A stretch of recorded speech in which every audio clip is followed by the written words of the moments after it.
students, how are you? I'm your teacher.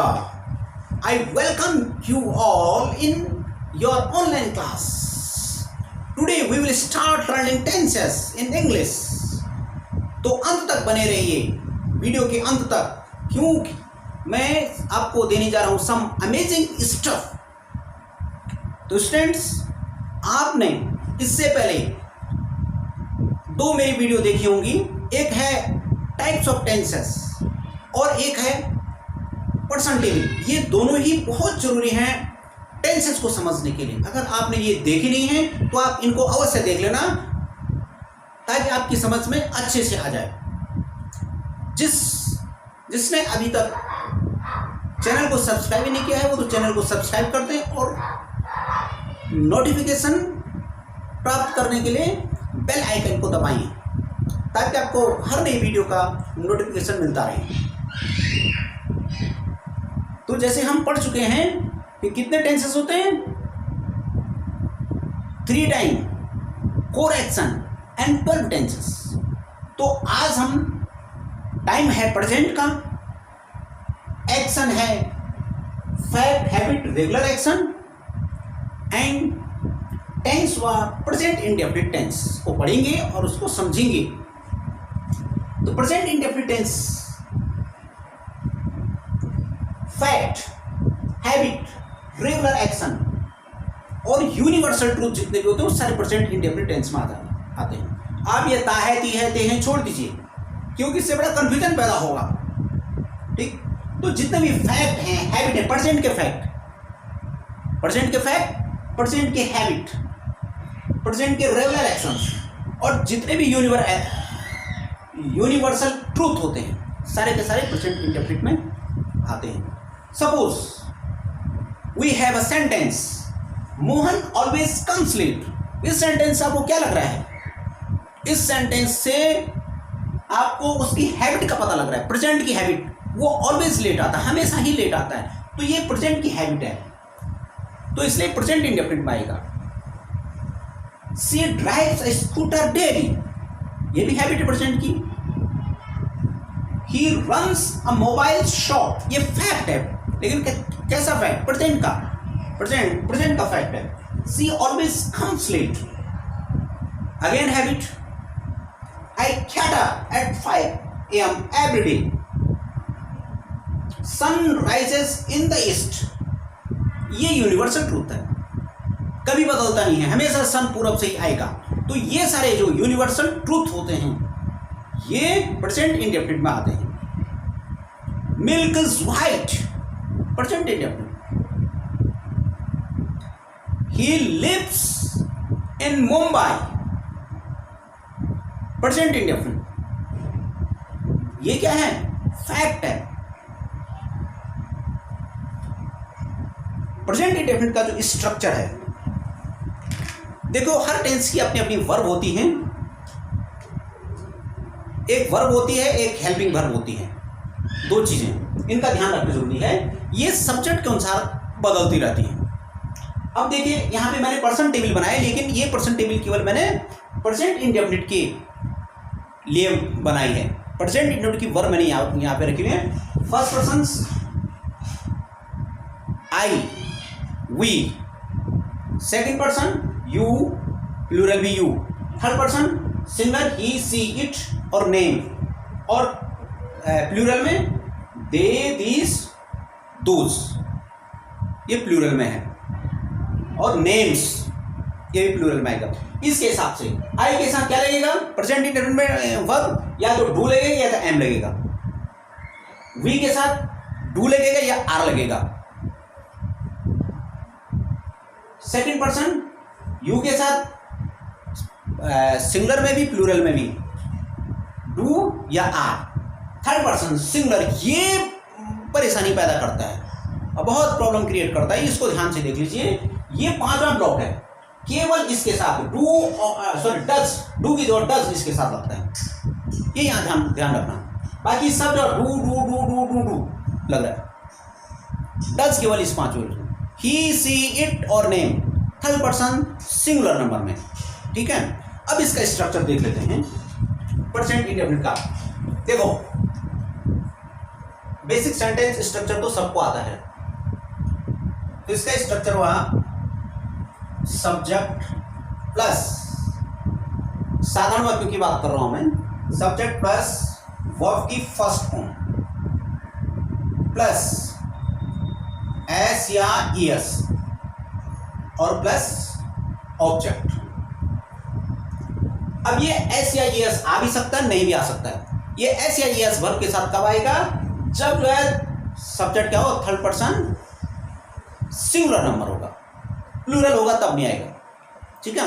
लेकिन जब negative या इंटरोगेटिव सेंटेंस होगा हमारे पास, तो वहां ही बदल जाएगा स्ट्रक्चर। वहां पे हमारा स्ट्रक्चर क्या आ जाएगा?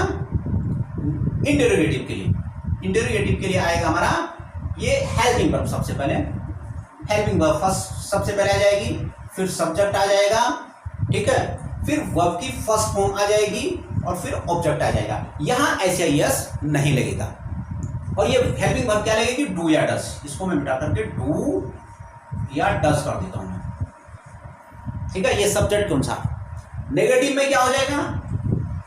नेगेटिव में हो जाएगा सब्जेक्ट प्लस डू या डस प्लस नॉट प्लस ऑब्जेक्ट। इस प्रकार से ये हमारा सेंटेंस स्ट्रक्चर हो जाएगा।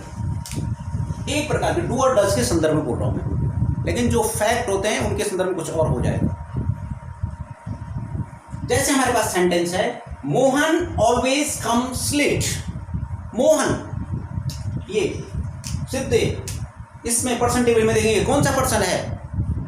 मोहन नेम, नेम है, यानी थर्ड पर्सन सिंगुलर। इसके साथ वर्ब क्या लगेगी? वर्ब क्या लगेगी इसके साथ? हेल्पिंग वर्ब क्या लगेगी इसके साथ? डज लगती है। लेकिन साधारण वाक्य में हेल्पिंग वर्ब नहीं लगती है, तो वर्ब के साथ एस या यस। तो Mohan always, Mohan subject third person singular plus verb क्या है? वर्ब कम, और कम के साथ क्या लगेगा? वर्ब प्लस वर्ब की फर्स्ट फॉर्म एस लग गया, ठीक है। मोहन कम्स लेट, ये ऑब्जेक्ट हो गया, ठीक है। ऑब्जेक्ट या तो सब नाउन होगा या प्रोनाउन होगा। सब्जेक्ट भी नाउन या प्रोनाउन होगा। ये ऑलवेज टाइम एडवर्ब है, समय को बताने वाला एडवर्ब है। और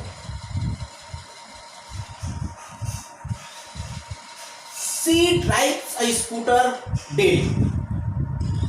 she drives a scooter daily. यहां भी देखेंगे आप, सब्जेक्ट क्या है? सी, थर्ड पर्सन सिंगुलर। तो वर्ब के साथ क्या होगा? रन, ऐसे ही यस लगेगा, ठीक है। अब इन्हीं को अगर हम बदलेंगे, सब्जेक्ट हम इनका चेंज कर देते हैं, सब्जेक्ट चेंज कर देंगे हम। She drives a scooter daily. अगर मैं कहूंगा आई सब्जेक्ट लेंगे, आई ड्राइव अ स्कूटर डेली, या ऐसे ही सर क्या? आई drive a scooter daily, I drive a scooter, I drive a scooter daily, ठीक। अगर हम सब्जेक्ट चेंज करेंगे, दे लगा देंगे, तो फिर क्या होगा? दे के साथ होगा they drive a scooter daily. अगर हम को प्रश्न पूछना है कि क्या वो रोज स्कूटर चलाते हैं, तो क्या हो जाएगा? कौन सी वर्ब लगेगी?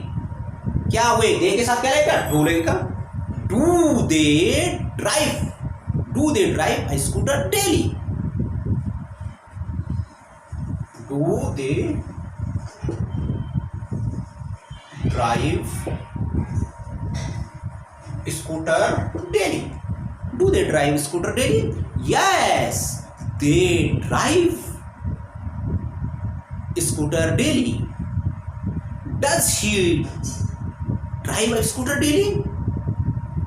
No, he does not drive a scooter daily. Does he drive a scooter daily? Yes, he drives a scooter daily. He है तो साधारण वाक्यों में एस लग जाएगा। ही drives a scooter daily. Do you drive a scooter daily? Yes I drive a scooter daily. यहां S या yes नहीं लग रहा है क्योंकि आई है फर्स्ट पर्सन। ये एस या यस कहां लगेगा? थर्ड पर्सन सिंगुलर के साथ लगेगा। ठीक है। हाँ, do you drive a scooter daily? Yes I drive a scooter daily. No I don't drive a scooter daily. Does Ram drive a scooter daily? No Ram doesn't drive a scooter daily. Yes Ram drives a scooter daily. यहां drives क्यों? तो sentences की practice आप ऐसे करेंगे। Tense की आपको मैं एक लिस्ट बना के दूंगा, पीडीएफ दूंगा, व्हाट्सएप करूंगा मैं, और आप उनकी प्रैक्टिस करेंगे। मैं आपको कुछ सेंटेंसेस दूंगा और उसके आपने क्या करना, मैं इंटरोगेटिव सेंटेंसेस दूंगा, उनकी आपने नेगेटिव बनानी है और अफर्मेटिव सेंटेंसेस भी बनाने हैं। ठीक है। अगला हमारे पास सेंटेंस है ही runs a mobile shop. He runs a mobile shop. अगर हम सब्जेक्ट चेंज कर देंगे, ही की जगह यू कर दूं तो रन्स है, ये रन्स की जगह क्या हो जाएगा? रन हो जाएगा। You run a mobile shop. Do you run a mobile shop? Yes I run a mobile shop. No I don't run a mobile shop. यानी डज किसके साथ लगेगा? ही सी इट और नेम के साथ, और उनके साथ सबके साथ डू आएगा। ठीक है। अगला सेंटेंस है हमारे पास, she always come late. She always comes late.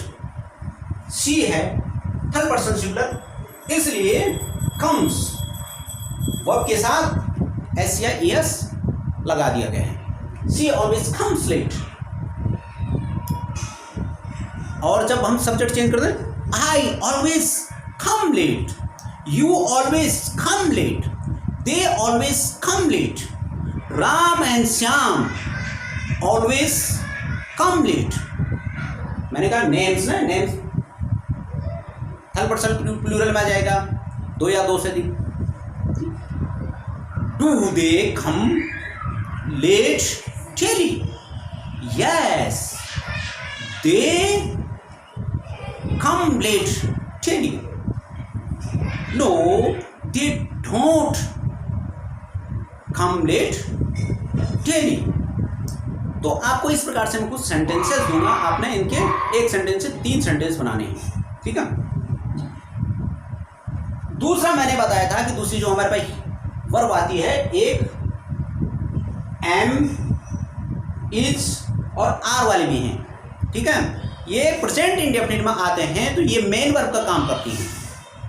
Do does तो हेल्पिंग वर्ब का काम करते हैं प्रेजेंट इंडेफिनिट में, लेकिन प्रेजेंट इंडेफिनिट में एम, आर और इज ये मेन वर्ब का काम करती है। अब ये समझने वाली बात है, कैसे देख लीजिए इसको। इसको सिंपल प्रेजेंट कहते हैं।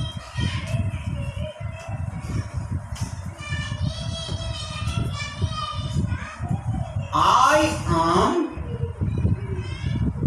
A teacher. I am a teacher. अब बताओ इसमें वर्ब क्या है? I am a teacher.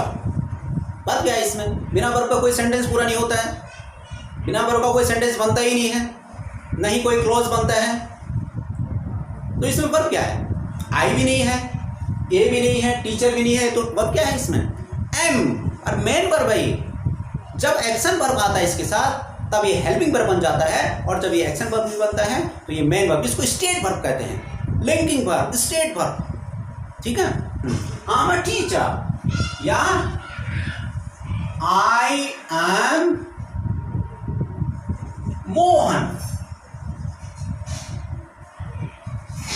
या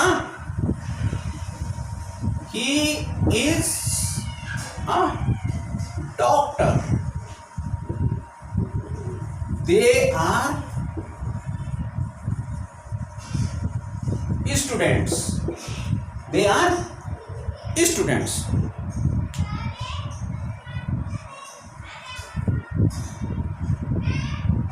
M इज आर, ये मेन वर्ब का काम कर रहे हैं और ये प्रेजेंट इंडेफिनिट में ही आते हैं।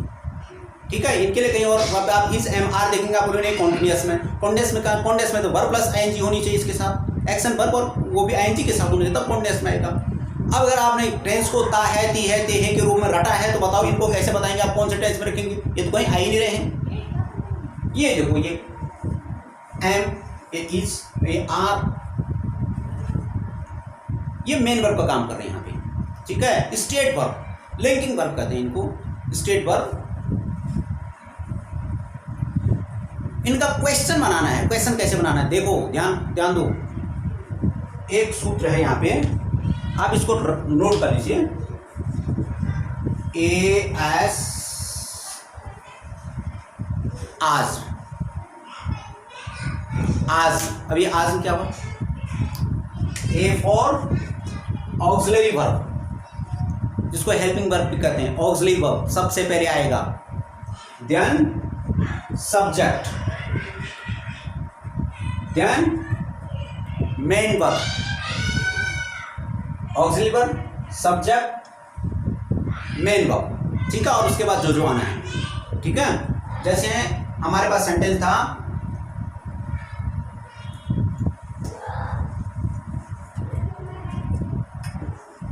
सी कम्स लेट, सी कम्स लेट। अब इनका हमने क्या बनाना है? इंटेरोगेटिव बनाना है। तो कैसे बनेगा? आज ऑक्सिलरी वर्ब क्या है? Present indefinite, third person singular, he she it. Auxiliary verb या हेल्पिंग वर्ब क्या होगी? डस। तो सबसे पहले आएगा डस, डस शी। ठीक है, सब्जेक्ट है। मेन वर्ब क्या होगा? कम, एक्शन वर्ब, डस सी कम लेट, डस सी कम लेट। ठीक है, अब नेगेटिव बनाना है, तो नेगेटिव कैसे बनेगा? ठीक है, सी डस नॉट कम लेट, यानी नेगेटिव के लिए सब्जेक्ट के बाद ऑक्सिलरी वर्ब या हेल्पिंग वर्ब, और उसके बाद नॉट और देन मेन वर्ब, यानी हेल्पिंग वर्ब और मेन वर्ब के बीच में नॉट लग जाएगा। ठीक है, और जो सिंपल प्रेजेंट के हैं, जैसे they are student, they are not student, are के बाद जो है क्या लग जाएगा? जो स्टेट वर्ब है उसके बाद नॉट लग जाएगा। अगर हमारे पास क्वेश्चन है डस सी कम लेट, इसका हमने क्या बनाना है? इसका हमने सेंटेंस अफर्मेटिव सेंटेंस बनाना है, साधारण वाक्य बनाना है। सी कम्स, इससे पहले हम यस रखा, ये प्रश्न पूछा जाएगा सी कम्स लेट, नहीं कहेंगे हम, क्या कहेंगे? Yes she comes late, yes she comes late. No, she does not come late, she does not come late। तो ये प्रेजेंट इंडेफिनिट मैंने आपको पढ़ाया है, इसके मैं आपको व्हाट्सएप में सेंटेंसेस भेज दूंगा। इस वीडियो को आप बार बार देखें, और उसके बाद कहीं कंफ्यूजन रहता है तो आप अगर कहेंगे तो मैं इसको दोबारा पढ़ाऊंगा और डिटेल में पढ़ाऊंगा, क्योंकि बड़ी वीडियो बनाना थोड़ा संभव नहीं है, तो इसलिए मुझे शॉर्ट में लेना पड़ा इसको। बड़ी वीडियो थोड़ा अपलोड नहीं हो पाती है, और लाइव की मेरे पास अभी फैसिलिटीज़ है नहीं। अब इसके साथ साथ हमको वर्क की भी अगर ज़रूरत पड़ेगी तो वर्क को मैं अलग से पढ़ाऊँगा। कितने प्रकार की वर्क होती हैं, लिंकिंग वर्क क्या होती है, स्टेट वर्क क्या होती है, मेन वर्क क्या होती है, फाइनाइट नॉन फाइनाइट आपके अभी इस लेवल की है नहीं। ठीक है, मॉडल्स क्या होते हैं, उनकी जरूरत है, वो सारी चीज़ पढ़ाऊंगा, लेकिन आपको कंसिस्टेंट होना पड़ेगा। ठीक है, तो आज के लिए इतना ही। Thank you, bye.